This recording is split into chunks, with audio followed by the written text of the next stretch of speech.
What's up guys?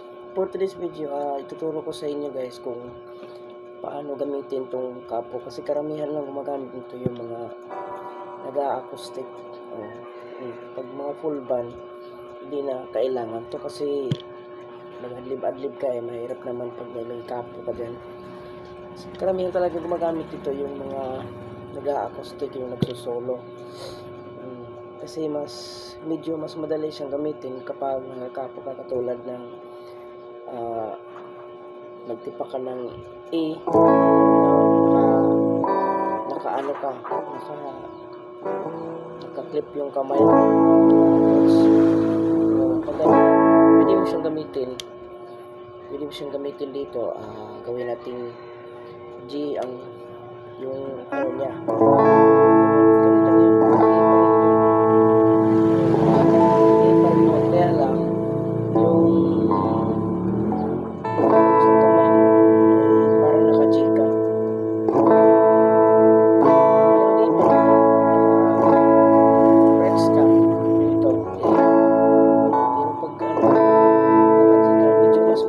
Madali siya.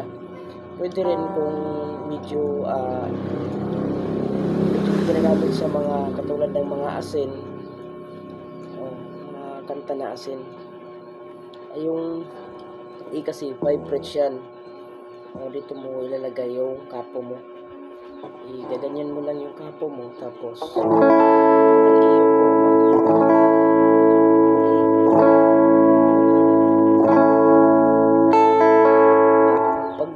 pag mag-D ka naman, tapos gagamitan mo ng kapo, diba? Di, ganito yung dito din.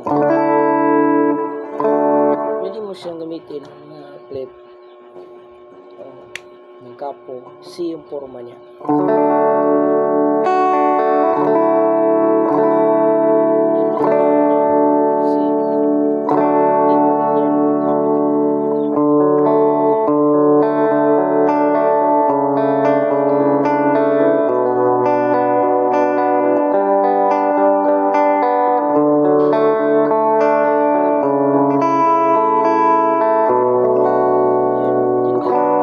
Madali kapag gumamit ka ng kapo, lalo kung nag-acoustic ka, hindi ka mahihirapan mag-ano sa mismo ngawit ka na.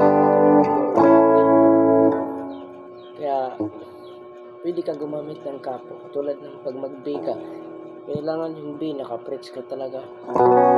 Pero pag gamitan mo siya ng kapo, parang apo lang.